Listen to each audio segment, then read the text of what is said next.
Hey, what's up everybody? And how are you doing this afternoon? Alrighty then. My name is Foxhead, the Dreamy Fox, and today we are going to be ranking the 25 like core cast, the OGs, the ones from seasons 1 through 3, and also kind of all-stars, but we don't talk about all-stars. Um I do want to say that I tried to make this list from a half biased and half non biased perspective. The biggest factors in this ranking are going to be how well the characters are written, how well they played the game, and how enjoyable it was to watch them. I'm also going to make a quick note to say that I'm going to try to keep a couple of these rankings exceptionally short, because this is nearly double the size of the Revenge of the Island cast, which took me about a half an hour to shoot. Um, also, um, some characters just don't need very much clarification about why they are where they are. It just makes sense.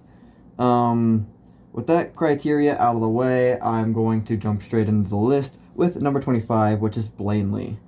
It shouldn't surprise anybody that Blanley is on the bottom of this list. Her character was made to be generally unlikable, and since she wasn't introduced to the participating cast until about midway through the season, it was pretty clear that her elimination was going to be very close, and that she was just mostly filled as a filler character. Even her time on the Aftermath show was less likable than with Bridget there. All of this comes together to make the worst character of the original cast. Thankfully, however, the highlight of this character is that she wasn't available, afterwards. She didn't really show up as like a cameo character in Revenge of the Island, nor did she pop up in All Stars besides like a cameo or two. Um, if I can remember. She didn't really appear much in the series afterwards, and I do count that as a good thing. Now, we're moving into number 24, which is Sadie. This is another character who seems to be made for the explicit fact of just being annoying. Her entire time on the island can be described as drug out. Having the opportunity to stay longer than Katie gave her a real chance at some character growth and opened up the door for a plot about, well, literally anything. Instead, for as long as Sadie's around without Katie, the only thing that we get is a lackluster fear of a bad hair day and if we'll be generous and call it a rivalry with Courtney.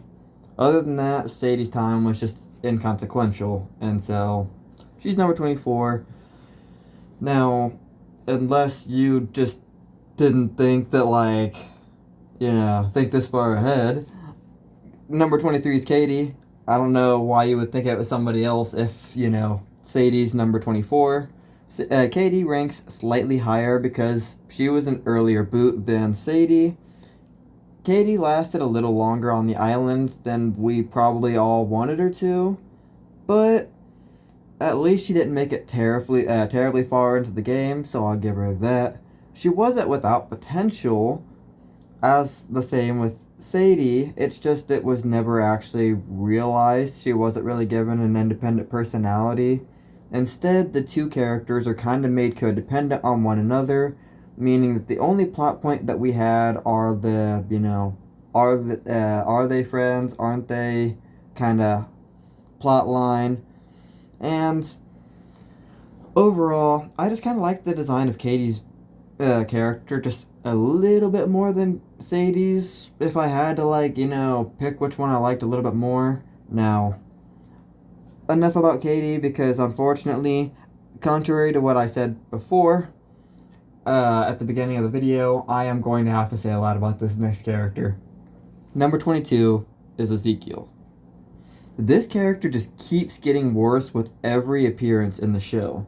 Despite only competing in 2 seasons, Ezekiel makes an appearance in a whopping 5 seasons before they finally let Old Yeller rest. Ezekiel was an obvious first boot, having been raised by creepy prairie people and seemingly having little intelligence besides homeschooling. Despite this, I don't think that the guy needed to go home, but after a misogynistic comment about the girls on his team, there was no surprise that he was sent packing. Season 2, we only saw Zeke in the aftermath, where he was just kind of background noise without much to say. Come World Tour, Ezekiel actually had won me over a little bit, having tried to make amends with a few girls in that extra episode of The Island way back in Season 1, and kind of trying to do something in Season 3.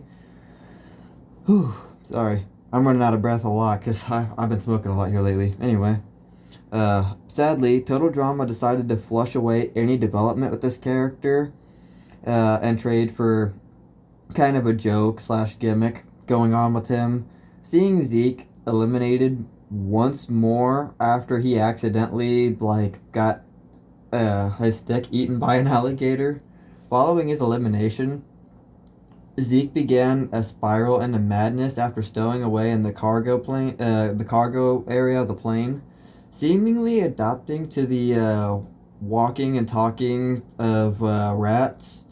His skin mutated, and his actions became more feral and animalistic. And by the end of the season, you even see him seemingly die, trying to get the money from, well, depending on which version you watched, Heather or Alejandro. If you're curious, my version, the one that I watched, was Heather.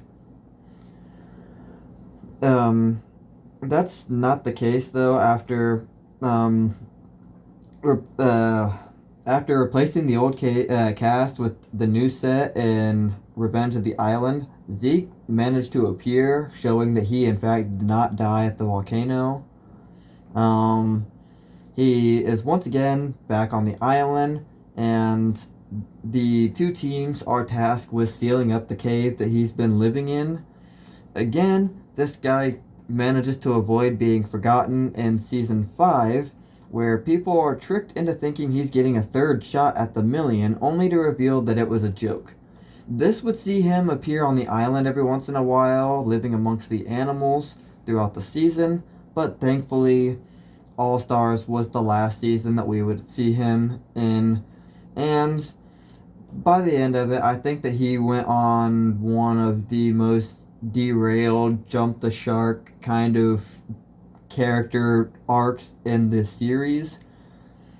I just had to get all that off my chest. Sorry for focusing so much on a guy who was literally eliminated first twice, but it just had to be said. Now, moving into number 21, we have Beth. Thankfully, I have less to say about Beth.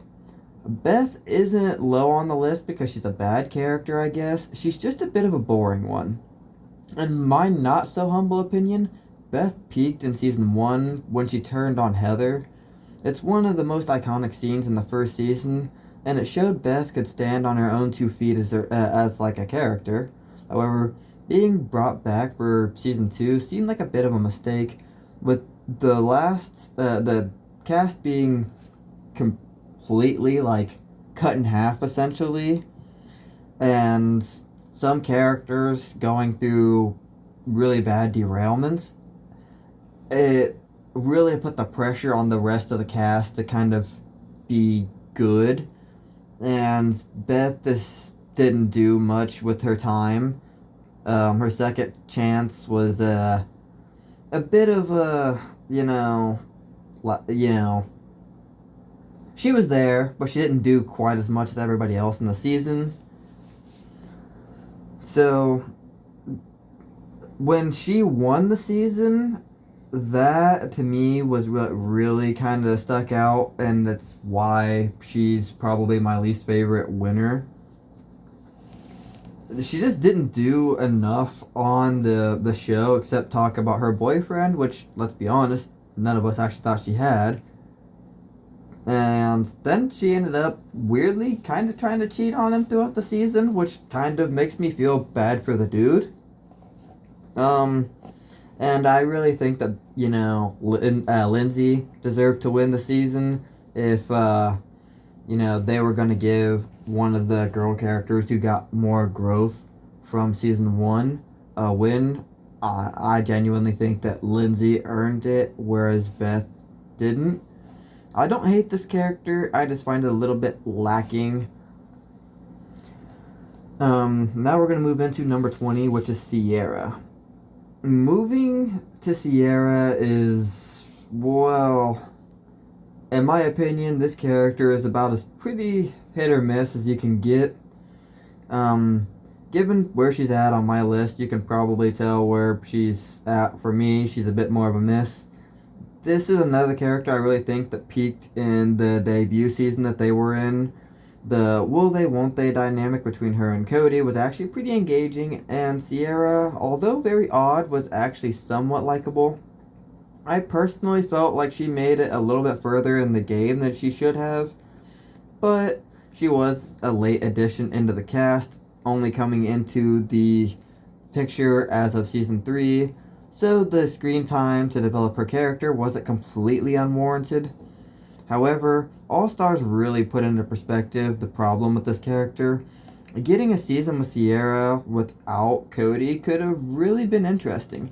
They could have played more into her total drama fan knowledge or explored new friendship dynamics, but instead, we get to watch Sierra slowly go crazy without her counterpart, forcing Cameron to take on the role of a makeshift Cody.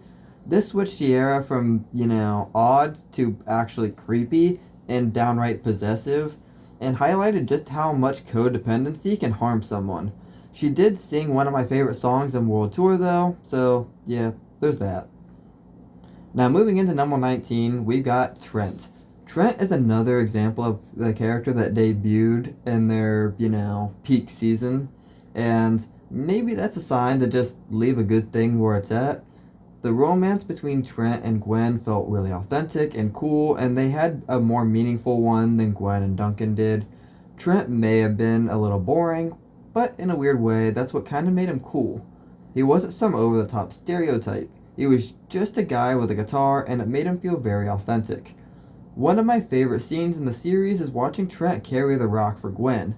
I felt like it was very metaphorical, with Trent saying that he'll carry any burden that Gwen throws at him.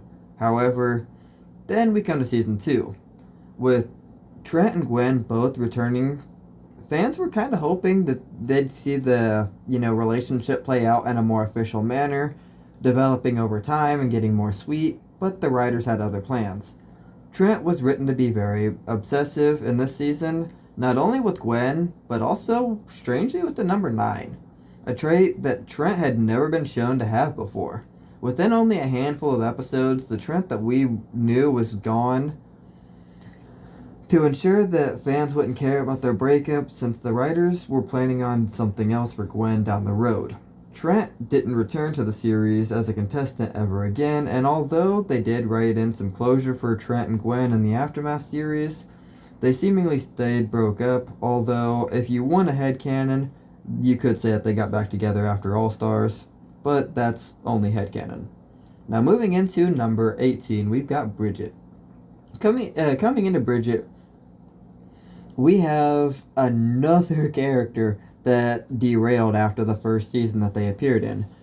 I always liked Bridget in Total Drama Island. She was always chill and kind of seemed like the true neutral girl of the island. She seemed like she could party with the bros or hang with the girls or really just fit into any crowd. She was always depicted as sweet, and her, relationship with animals and her romance with Jeff was actually pretty endearing. It may not have been the best romance on the island, but it was kind of fun to watch, and it really helped me like Bridget all the more. I also felt like she left at an appropriate time. She didn't go too far in the game, and she didn't go home too early. Season 1 Bridget is worthy of top tier rankings in my opinion. So why is she so low on this list, you might ask? Well, Season 2 introduced Bridget and Jeff as a strong ongoing couple. Like, really freaking strong, as in they were non-stop sucking face, and they were eliminated together as the first eliminations of the season in a cast that was already very small to begin with. Still, they weren't too bad in the aftermath, so she didn't fall too far down until the mess in Season 3. Despite being represented as such a strong couple in the first 2 seasons, World Tour made the brave decision to have Bridget return without Jeff. This was promising considering what happened in Season 2, but it turns out that things may not be as good as they seemed on the surface. Alejandra made quick work of the team, by wooing Bridget and Lashana both in order to eliminate them. What really dropped Bridget for me was that she seemingly tried to cheat on Jeff out of nowhere. This caused her to break up with, not break up. It caused her to almost break up with Jeff, and she made out with a pole, which was not a good look for her. She did sing the apology song to Jeff, which was nice, but it wasn't my favorite song of the season. I just think that the whole experience kind of left a bad taste in my mouth. She and Jeff are still canonically a couple as of the Redonkulous race, although Jeff did choose to race with Brody instead, although I guess choose isn't the right word because Bridget was just unavailable. Anyways, moving on to number 17. This is the character you've all been waiting to see, and you're probably wondering why she wasn't below Bridget. In my opinion, Eva is a major case of wasted potential. Some may be wondering how she actually was able to make it this high on potential, but from a writing standpoint, I actually do like this character. I think that she could have returned with a lot more character development. They could have had her do some anger management plot, or have, like, explored her disliking of Bridget a little bit, or maybe they could have, like, given her a more noteworthy target, like, I don't know, Courtney, or just come up with something, writing team. Like, you flopped the ball with that one. And then my biggest thing of, like, she's just a wasted potential is she was always represented as the really strong player, but we never really got to see Eva's strength at play, which is kind of a shame. I would have loved to see her as a power player in the game. She's also ranked this high because she didn't really derail, if you think about it. Her character just stayed stagnant. Bad, but stagnant. She never got worse. So, props to Eva. Now we're moving into number 16. Cody. The Codester. The Codemeister. Honestly speaking, there isn't much to say about Cody. Besides being a twerp with a crush on Gwen, Cody didn't really offer much in Total Drama Island. He did help Gwen pursue Trent after he was rejected, but otherwise he didn't do anything. Cody returned for Total Drama World Tour, however, and despite not doing much again, he did it much better this time. Him punching Duncan was my favorite Cody moment in the series, and I only regret that Harold never got his in the end. The dynamic between him and Sierra was fresh and interesting, and at one point I even found myself rooting for the guy. Him making it to the final three was kind of cool too. Had Cody had done a little bit more in the series, or been used in action, he actually very easily could have been made higher up on the list, but given that he didn't do much in Islands, and Cody was mostly the likable character in World Tour because he was the only good guy left, I just can't give him a higher spot than 16. Now, I'm going to pause real quick. I've been talking up a storm and I need to grab a drink. I need to wet the whistle real quick. I'm just going to pause, and then when I, grab something to drink, I'll be right back. Alright. Sorry. I had to get some water. Now, number 15 is Izzy. Izzy is a strange character that definitely catches your eye. Her design alone is, kind of intriguing, but it's her actions that really define this character. Izzy is wonderfully unpredictable, so you never really know what's going to come next with her. She's also consistently written, never really taking the game serious and just goofing off for 3 seasons straight. She also has some of the most hilarious plot points, like dating drama with a giant anatomical monster, being hunted by the government, and having multiple different names she goes by. It also helps that she dated my fan favorite Owen, which was, one of my personal favorite relationships of the series. Sometimes Izzy can feel a little forced with how much she returns in the game, but her zany personality more than makes up for it. Now we're going to move into number 14, which is Gwen. Oh, how the mighty can fall. Gwen was one of my personal favorites in season 1, and watching her make it all the way to the finale was amazing. Her romance with Trent was amazing too, and her friendships felt genuine and fleshed out. Her design was stellar, and everything just felt right about this character in Total Drama Island. Going into Total Drama Action though, Gwen's character declined with her and Trent's breakup, and she quickly, became a shell of what she once was. She let her performance slip, she wasn't quite as likable, and she left so early on that it was kind of easy to forget that Gwen was even in Total Drama Action. Then Total Drama World Tour saw her climb back up slightly. However, when they introduced the love triangle between Duncan, Courtney, and her, it became complicated once more. Ultimately, it was just a bad idea, as it wasn't nearly enough to keep her back on track, and given how that ended, yeah. This still would have been higher up on the list, but then All Stars happened. All Stars managed to destroy almost every character in its roster, and Gwen was no exception. After all the turmoil with Trent to get her with Duncan, Gwen realizes it's not as great as what she thought and breaks up with him to try to fix things with Courtney. This would have been a nice end to her character and still would have seen her rank higher, but in the end of the day, that's not what ended up happening because their whole friendship plot got thrown right out the window. They were once again bitter with each other, and they missed out on a golden friendship, a golden relationship, and a golden character all in one foul swoop. She never got the chance to redeem herself, and so, without focusing too much more on it, I am just going to say that once again, this is an example of a character that peaked in her debut season. Now we're moving into number 13, which is a rare exception. Lindsay. Lindsay is a character who would have been so much higher on the list if they didn't screw her every chance that they could. Hashtag justice for Lindsay.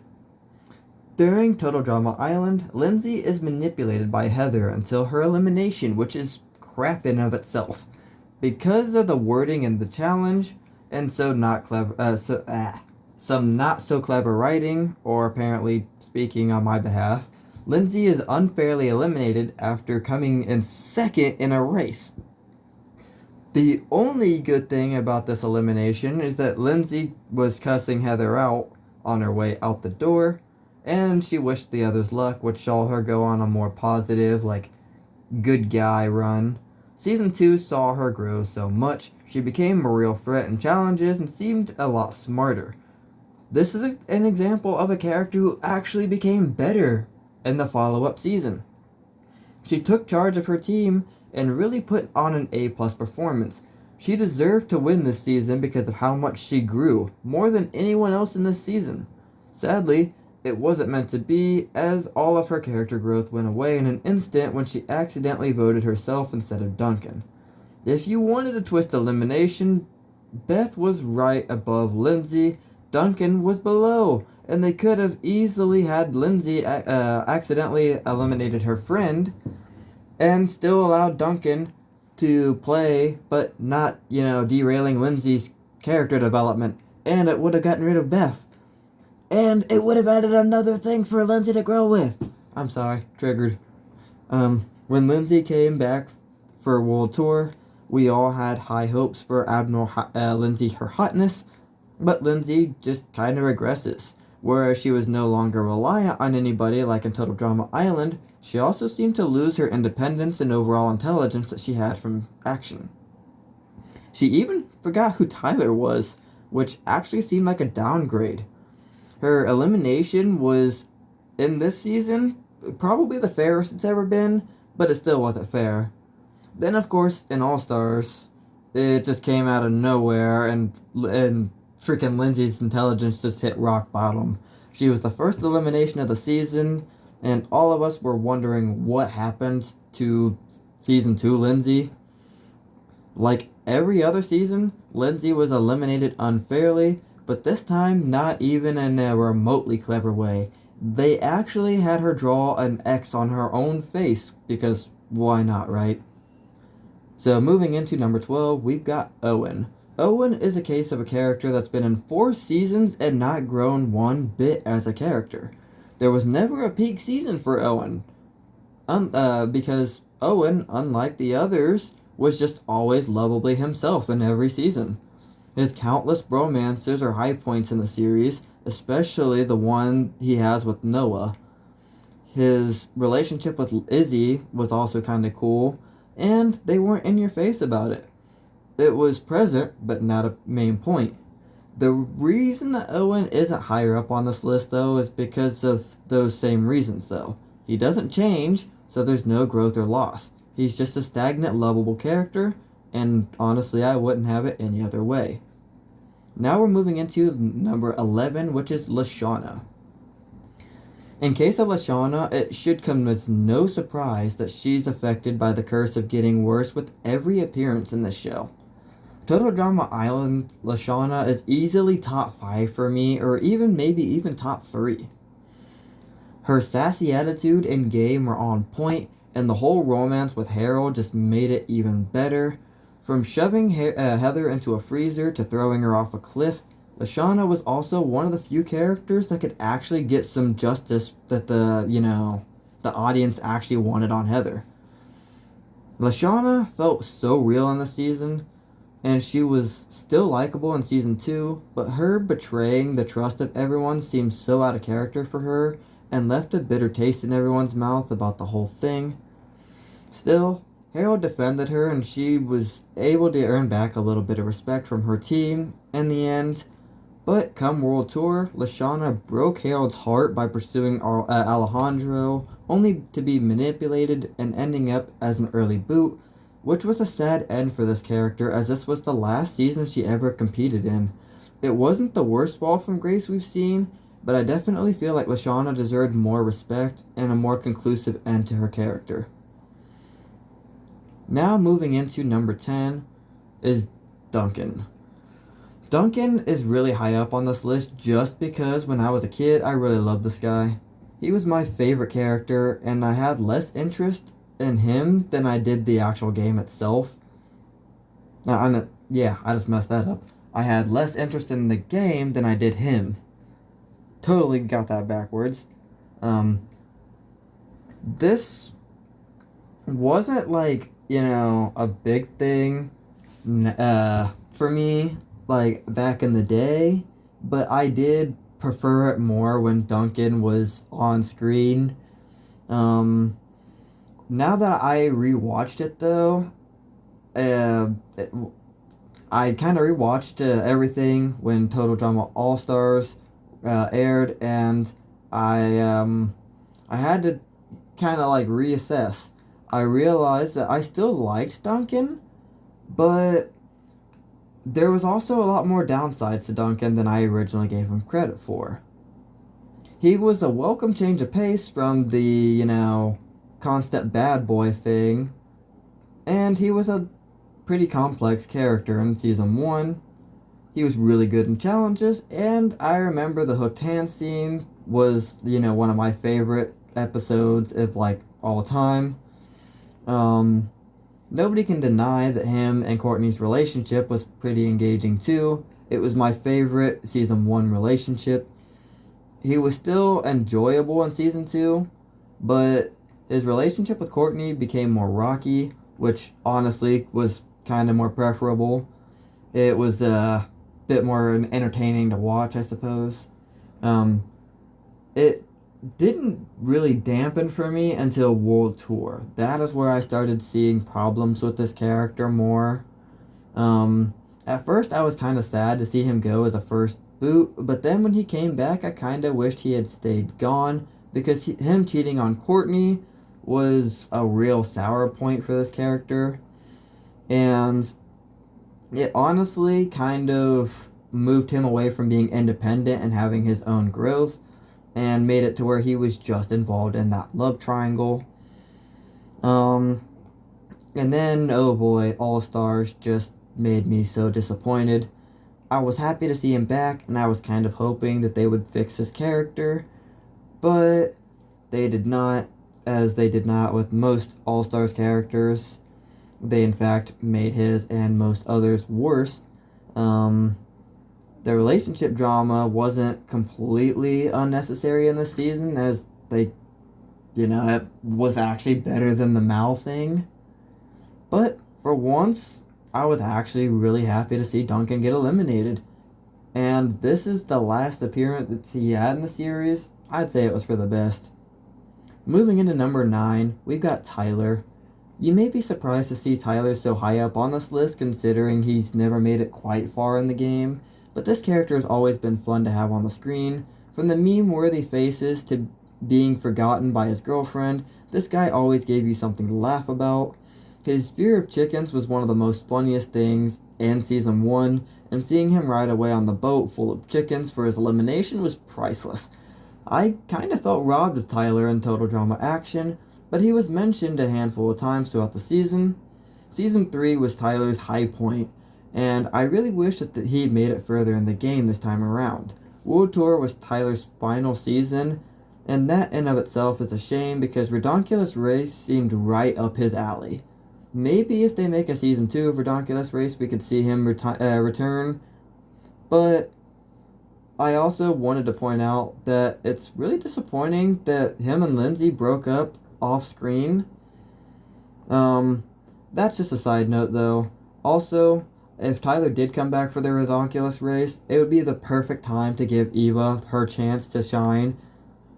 Two characters that got eliminated fairly early in Total Drama Island could either make it for really early, far on in the more sports related challenges, or they would just at least be nice first eliminations. So you have recognizable characters to bring people in. But that's just my opinion. We're going to move into number 8, which is Jeff. Jeff is the lovable party guy with a never say die attitude who can't help but make friends with just about everybody. During Total Drama Island, you get to see Jeff bond with Gwen and DJ, ensuring powerful friendships that have definitely lasted a long time. Jeff invited Gwen to a party to make her feel more social and agreed to watch DJ's bunny for him, which didn't go so well, but he tried. When he's eliminated all 3 times throughout, Total Drama history, he is never faced by it. It's just about his friendships and, kind of the journey for him. And I do think that, him and Bridget's relationship was kind of cool in Total Drama Island. Season 2 Jeff was not my favorite, which is kind of why he's a little bit down on the list. But him being the host of the Aftermath show definitely did help him. I also wanted to kind of point out that him and Brody were one of my favorite Redonkulous Race teams of the season. They were absolute comedy gold, and whereas Jeff may not be the most interesting character, he's plenty of funny and consistent for me enough to love him. Now we're going to move into number 7, which is Justin. When you think about characters that got better in the next season, Justin is one of the first ones that comes to mind for me besides Lindsay. He started out as eye candy in Season 1 and only spoke a handful of lines. This made Justin rather forgettable in Season 1, but when Season 2 came out and he was actually part of the cast, this gave him a clean slate. Nobody expected this guy to be as funny as he was, and his would-be villain arc was actually pretty captivating. Watching him vie after Courtney was just the icing on the cake here, and it really showed how much missed potential Eva had, because if you can do this much with Justin, just imagine what you could have done with Eva, or maybe even Ezekiel. Early Boots really had a chance to form some characters in Total Drama Action because of all the reward challenges, and Justin is just a perfect example of how well that could work. Sadly, Total Drama Action was the end of the road for Justin as he never returned for World Tour or All Stars. They essentially replaced him with Alejandro, but it did allow Justin to be one of the few characters to go out on a high note. Now, number 6 for me is Noah. Noah is one of the few examples of a character getting better in every season that he appears. Noah goes from a sarcastic know-it-all in Total Drama Island with very few speaking lines to one of Owen's good friends in Total Drama World Tour. They have a decent setup with Noah trying to figure out Alejandro's secret and has the potential for a good rivalry. Sadly, Noah is eliminated before that can happen, and it kind of unfairly, since he actually did the challenge. Still, it was a vast improvement from Total Drama Island, and then we got Redonkulous Race. This is definitely Noah at his best, with some of his best one-liners and the love story with him and Emma. Whereas I'd argue that it is not as engaging as Carrie and Devin's love story was. It still is one of the best things in the Redonkulous Race. Noah also hinted to Owen that they were supposed to be participating in another show, which may have been Fresh TV hinting at another show, or it might have just been a regular piece of dialogue considering their name. I personally hope for the former, but given how that line of dialogue was said quite some time ago, and there's still been no mention of another show like that appearing, I find it very unlikely. Now we're going to move into number 5, which is DJ. DJ is almost impossible to hate. He's a big softy with a love for animals and a good heart. He loves his mom and wants to stand on a moral high ground. DJ was one of my favorites in the first season, and he's one of the many who had an unfair elimination. But much like Lindsay, this guy really can't catch a break. After running away from Heather and screaming in terror, Chris eliminates him for, not even seeing the killer, which I felt like was a little unfair. He returned in season 2, where he quit after being forced into a backdoor deal with Chef Hatchet, and realizing that isn't allowed, he wanted to play fairly. Oh, wait, I just messed that completely up. I'm just gonna move on. His final appearance was kind of on the doomed team victory, where he gets cursed and unfortunately has to hurt the animals that he so loves constantly throughout the season. It's a pretty cruel punishment to a very lovable character, and he got eliminated just when he was trying to stay, which just goes to show how wrong DJ got. You know what? Fuck it. Hashtag justice for DJ. Now we're going into number 4, which is Alejandro. Alejandro is one of the best villains the TV series has ever had, and is really the only he's really only stinted by the fact that he only came in season 3. His manipulation of the game and other players is smart, and the bad blood between him and his brother is very relatable. Brothers tend to feel inferior to one another, and it gave Alejandro a sense of complexity that a lot of characters seem to lack in the series. His fixation on Heather is one of his best character traits, too. Alejandro likes things to be a little chaotic, as shown not only by the way he plays, but by the girl he likes. Watching Alejandro take down threat after threat made you want to watch more and find out who he was going to target next. He really felt like he belonged as part of the cast. Even in All Stars, I really liked this guy and his scheming ways. The fake paralysis was actually a pretty interesting plot, if you ask me, and one of the ones that I actually really enjoyed in All Stars, which is saying something. Now moving into number 3, which is Courtney. Courtney is an odd example because her character is written all over the place, and yet I still like her. Starting off in season 1, she was an experienced CIT, which means she had a pretty good set of skills. Add to that an early reveal at a competitive streak, and it was the formula for one of the best characters in Total Drama Island. Her relationship with Duncan was also pretty catching and really helped ease her into the queen that she became later. After her unfair elimination, you see a more aggressive side of her.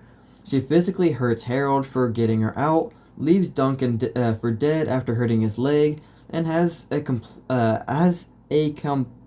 complete eyes on the prize attitude with the case. Holy crap, I don't know why that was so hard to say. Courtney returned mid-season uh, in season 2 to capture the affections of Justin and create a sense of drama with Duncan. With Courtney's newfound power, she was a good villain for the series, and it helped establish that Goody Two Shoes Courtney is gone. In World Tour, we got to see more of that go for win attitude and definitely a more aggressive side when Duncan cheats on her. This would be the end of great things for Courtney, though, as in All Stars, they really derailed this character.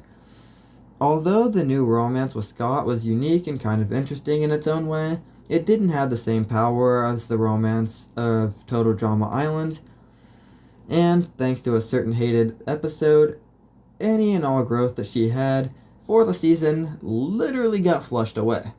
Courtney was a complex queen who deserved better than the lackluster ending that she got. Now moving into number 2, which is my personal favorite character, Harold. Harold is my favorite character for how well he's written. I think that this guy is, whew. Sorry, had to clear my throat. I love how obviously this guy is written. He's just that, nerdy, I can do it all kind of guy, which is a stereotype that I haven't seen since, I don't know, late 90s. At least not pulled off very well. I'm also a big fan of his mad skills. I love almost every scene that he's in, from the Numyo twirling, the dodgeball team save, the love confessions to Lashana, the beatboxing, the random fun facts, the, Magic Steve's Magic Camp, or, whatever. This Steve dude seems to, wear a lot of hats. And I could keep going, but I won't, to try to keep it short. I'm already about 12 minutes over what I was planning on. He's a really easy character to root for, given his underdog story with Duncan. Harold never really felt like he went too far in the game. He always felt like he left at an appropriate time, except in World Tour. Harold really managed to shine in Total Drama Action alongside Lindsay, and I think Harold should have taken Duncan's place in the finale, finally getting the better of him. Overall, though, Harold was done really well with his final appearance, being one on Team Victory's infamous boots. The only regret I have with Harold is that they never properly concluded his story with Duncan or with Lashana, but though I will take that over an All-Stars derailment any day. Now, we're moving on to number 1, which you probably all knew from the start was going to be Heather. Heather is a character that surprisingly gets better in every season that she's in, save for All-Stars. All-Stars did all the Gen 1 cast kind of bad, so it's not, terribly surprising, but in my opinion, she was probably one of the best handled of the Gen 1 cast, so that's nice. In Total Drama Island, Heather is written to be a stereotypical mean girl who keeps making it further in the game by questionable means or plot armor. That isn't to say that she's a bad character, though, really. Watching her get her comeuppance, whether it's the ant farm, the cliff throw, the freezer, or even the head shave at the end, it was always a delight that just wouldn't have been possible if she was an actually likable character. Not to mention, watching her shirt get ripped off and Lindsay cussing her out were two of the most iconic seasons in Season 1. In Season 2, it was nice that she wasn't such a big threat and allowed new doors to open, while also giving Heather some humility with the wig. Her send-off was actually really cool, and this season really helped me appreciate the character a little bit more. She returned to Total Drama World Tour with a new hairdo and more determination, and played one of the best games the series had ever seen. The Will They Won't They with Alejandra was one of the best, the series had ever seen in terms of romances. And I found myself rooting for the one girl that I once considered to be despicable. To say Heather was great in the season was a massive understatement. She returned for a cameo in season 4, where, in very Heather fashion, she tried to steal the prize money. Even in All Stars, she wasn't handled as bad as I said, earlier. She didn't do like anything more major. She kind of derailed a little bit from her time in World Tour, but I did think that the Blue Moon thing was kind of funny, and it was one of the few things about the season that I liked. Overall, you can't say that you didn't like Heather and you didn't think that that she grew the most amount of all the characters in the series, because in fact she did. She was the most deserving of all of the characters that we've had throughout 9 seasons, and she's obviously, you know, the one that's going to get everybody's endorsement. That's all that we have for this ranking. Some of you may agree with this list, most of you probably will not. However, individuality is what makes us awesome, just like the characters in Total Drama.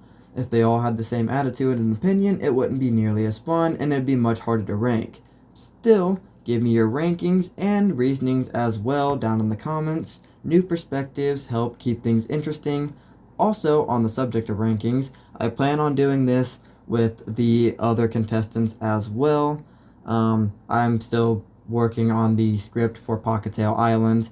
I'm trying to make that one a little less hate-filled, because I was starting to get a little bit hate-filled on the characters, and I do want to show them some respect for the minority that might actually like these characters. As always, thank you so much for watching. I do this for fun and not fame. I'm glad you enjoy it, though, if you do. Without all of the way, I do want to say I noticed that the Revenge of the Island video actually has quite a bit of views on it as of right now. I'm thankful for that. I love you guys. Please feel free to leave your names down in the comment section to get a shout out. I definitely will, because I really appreciate when people do check out stuff like this, and it's good to see that people still care about Total Drama like I do. That is it, though. Hasta la pasta. See you later. This is Foxhead, the Dreamy Fox, signing off, and this is peace, love, and YouTube.